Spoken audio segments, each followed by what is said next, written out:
Welcome to only Excel tutorial. সবাইকে স্বাগতম জানাচ্ছি অনলি এক্সেল টিউটোরিয়ালের 30 নম্বর ক্লাসে। আজকের এই টিউটোরিয়ালে আমরা আলোচনা করব চার্ট নিয়ে। আপনারা জানেন মাইক্রোসফট এক্সেলে কাজ করতে গেলে চার্টের ব্যবহার জানাটা খুবই জরুরি এবং খুবই গুরুত্বপূর্ণ একটি কাজ হচ্ছে এই চার্ট। কারণ আপনি চার্টের মাধ্যমে আপনার অনেক বড় ডেটাগুলোকে খুব সহজেই উপস্থাপন করতে পারবেন এই চার্টের মাধ্যমে। কারণ আপনি যদি আপনার অনেক বড় ডেটা শিটকে একসাথে উপস্থাপন করতে চান চার্টের মাধ্যমে, তাহলে সেক্ষেত্রে আপনি অনেক বড় ডেটাগুলোকে খুব সহজেই এই চার্টের মাধ্যমে উপস্থাপন করতে পারবেন। এই চার্টের বিষয় নিয়ে আমরা প্রাথমিক বেশ কিছু বিষয় নিয়ে আলোচনা করব আজকে। তো এখানে আমরা চার্ট দেখতে পাচ্ছি যে বিভিন্ন ধরনের চার্ট আমাদের এখানে শো করছে, যেমন লাইন চার্ট, এখানে দেওয়া আছে পাই চার্ট, এখানে কলাম চার্ট, এখানে 3D কলাম চার্ট। এবং এই চার্টের যে ডেটাগুলো আছে এই পাশের দিকের ডেটাগুলো, এখানে ইনফরমেশনগুলো আমরা এখানে দেখতে পাচ্ছি। তো এখানে একটি বিষয় হচ্ছে, যদি আমরা চার্টের কোনো একটি চার্টে ক্লিক করে রাখি তাহলে ডিজাইন এবং ফরম্যাট নামে দুটি আলাদা ট্যাব আমরা দেখতে পাচ্ছি। এই ট্যাব দুটিকে ডিজাইন ট্যাব এবং ফরম্যাট ট্যাব আমরা দেখতে পাচ্ছি। এই চার্টে ক্লিক করার পর আমরা যদি ফাঁকা কোনো সেলে ক্লিক করে নিই তাহলে এখান থেকে আমরা দেখতে পারবো যে ডিজাইন এবং যে ফরম্যাট ট্যাবটি ছিল সেই ট্যাবটি এখান থেকে উঠে গেছে। তো চলুন আমরা চার্ট সম্পর্কে একটু কথা বলে নিই। আর আমাদের প্রথমে চার্ট হচ্ছে কলাম চার্ট। আমরা কলাম চার্ট নিয়ে কথা বলবো।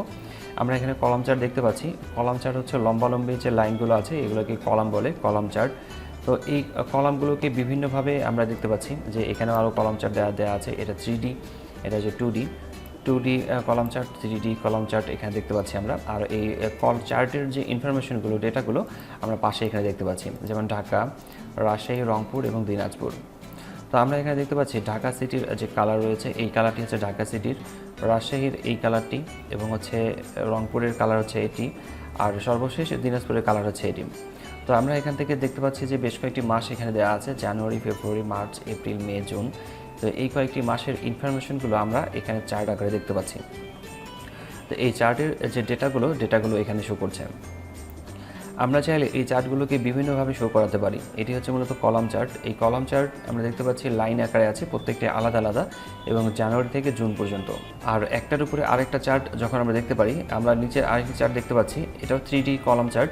তো এই চার্টটিতে আমরা দেখতে পাচ্ছি যে এই নিচের ইনফরমেশনটি, যেমন আমরা এখানে কার্সর রাখার সাথে সাথেই আমরা দেখতে পাচ্ছি যে এখানে ঢাকা সিটির রেজাল্টগুলো এখানে শো করছে, এবং উপরের যে রেজাল্টটি সেটা হচ্ছে রাজশাহী সিটির, এবং কার্সর আমরা যখনই উপরের দিকে নিয়ে যাচ্ছি সেটা হচ্ছে রংপুরের, আর উপরেরটা হচ্ছে মূলত দিনাজপুরের। তো এইভাবে মূলত আমরা শো করাতে পারি চার্ট ব্যবহার করে। আমরা ডেটাগুলোকে এভাবে শো করাতে পারি, আবার আমরাও ঠিক এভাবেও ডেটাগুলোকে শো করাতে পারি। এবং এটা হচ্ছে 2D চার্ট। আমরা যেটি দেখতে পাচ্ছি এটা হচ্ছে 3D, আর এটা হচ্ছে 2D।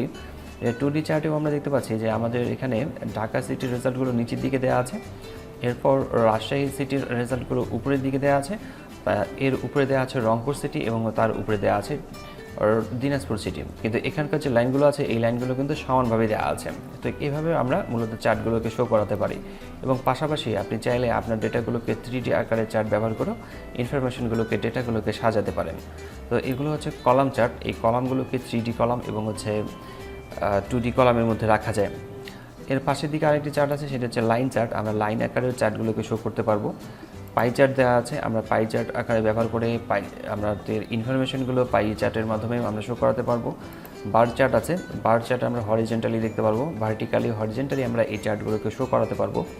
এরিয়া চার্ট আছে, আমরা এরিয়ার মাধ্যমেও চার্ট ব্যবহার করে আমরা ইনফরমেশনগুলোকে আমরা সাজাতে পারি। স্ক্যাটার চার্ট দেওয়া আছে, আমরা ঠিক এইভাবে ডট ডট ব্যবহার করে আমরা চার্ট ব্যবহার করতে পারি। কম্বো চার্ট দেওয়া আছে, এরপর আছে ট্রি ম্যাপ।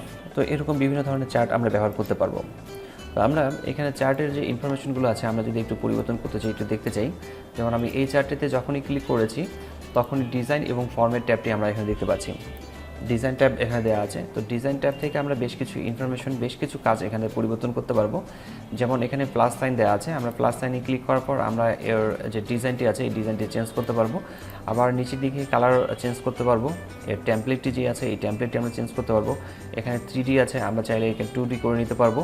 আবার এখানে বেশ কিছু 3টি 4টি অপশন দেওয়া আছে, আমরা চাইলে এখান থেকে চেঞ্জ করে নিতে পারি। আমরা চাইলে এখান থেকে চেঞ্জ করে যে কোনো একটি অপশন ব্যবহার করতে পারি। আবার কালার চেঞ্জ করে আপনার চাইলে কালার পরিবর্তন করে যে কোনো কালার এখান থেকে অ্যাপ্লাই করতে পারবেন। যেমন আমি এই কালারটি এখান থেকে অ্যাপ্লাই করছি, কালার এখানে পরিবর্তন হয়েছে। আর ফিল্টারও ব্যবহার করা যাবে, আমরা ফিল্টার ব্যবহার করেও আমরা এই কাজগুলো করতে পারবো। তো এখানে অ্যাড চার্ট এলিমেন্ট এই অপশনটি এখানেও দেওয়া আছে, আমরা চাইলে এখান থেকেও এই কাজটি করতে পারি। আপনাদের পছন্দ মতো এলিমেন্ট আপনারা এখান থেকে ব্যবহার করতে পারবেন, আপনার কাজের যে ক্ষেত্রে সুবিধা হয় সেই অনুযায়ী এখান থেকে ব্যবহার করতে পারবেন। আর এর যে লেআউট আছে এই লেআউটে কুইক লেআউট এখানে দেওয়া আছে, আমরা চাইলে এই লেআউটটাকে আমরা এখান থেকে খুব সহজেই খুব দ্রুত এখান থেকে লেআউটটাকে চেঞ্জ করতে পারি।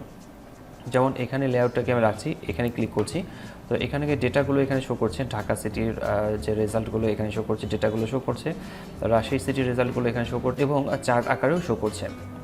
তো এখান থেকে লেআউটগুলোকে পরিবর্তন করা যাবে, আমরা চাইলে আমাদের লেআউটগুলোকে পরিবর্তন করে আগের অবস্থায় রাখতে পারি, যেভাবে ছিল ঠিক সেভাবে রাখতে পারি, অথবা আপনি আপনার পছন্দ মতো আপনার লেআউটটাকে সাজাতে পারেন।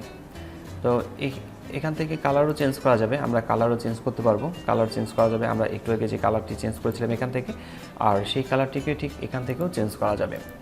আবার চার্টের যে স্টাইল আছে, আমরা চার্টের স্টাইলটি এখান থেকে চেঞ্জ করছিলাম, তো এখান থেকে চেঞ্জ না করে আমরা এখান থেকেও চার্টের স্টাইলটিকে চেঞ্জ করতে পারি। এখান থেকে যে কোনো যেটাতেই ক্লিক করবেন সেই ডিজাইনটি এখানে অ্যাপ্লাই হয়ে যাবে। আমরা যদি এখানে মোর অপশনে ক্লিক করে নিই, মোর অপশনে ক্লিক করার পর এখান থেকে ডিজাইনটিগুলো আমরা অ্যাপ্লাই করে নিতে পারবো। তো এরপরে দেওয়া আছে ফরম্যাট ট্যাব, আমি এই ডিজাইনটা অ্যাপ্লাই করে নিয়েছি। এরপর হচ্ছে ফরম্যাট ট্যাব। ফরম্যাট ট্যাবের তেমন একটি কাজ নেই, এখান থেকে মূলত কালার ব্যবহার করার জন্য ব্যবহার করা হয়। আমরা এখান থেকে বিভিন্ন ধরনের কালার দেখতে পাচ্ছি, আপনি যে কোনো কালার ব্যবহার করতে পারবেন। এখানকার যে ব্যাকগ্রাউন্ড কালার আছে, এই ব্যাকগ্রাউন্ড কালার আপনি যে কোনো কালার অ্যাপ্লাই করে নিতে পারেন এখান থেকে। এখান থেকে ব্যাকগ্রাউন্ড কালার ব্যবহার করার জন্য মূলত এই ফরম্যাট ট্যাবটি ব্যবহার করা হয়। এবং এখানে দেওয়া আছে ফিল এবং শেপ আউটলাইন দেওয়া আছে, এখান থেকে শেপ ইফেক্ট দেওয়া আছে, আমরা ইফেক্টও ব্যবহার করতে পারবো এই চার্টে। তো এই ছিল মূলত চার্টের নিয়ে আলোচনা, আমরা সামনের ক্লাসে আরও বিস্তারিত বিষয় নিয়ে আলোচনা করব। আজকে টিউটোরিয়ালটি এখানেই শেষ করছি, দেখা হচ্ছে মাইক্রোসফট এক্সেলের নতুন কোনো টিউটোরিয়ালে। ততক্ষণ পর্যন্ত ভালো থাকবেন, সুস্থ থাকবেন, ধন্যবাদ সবাইকে, আল্লাহ হাফেজ।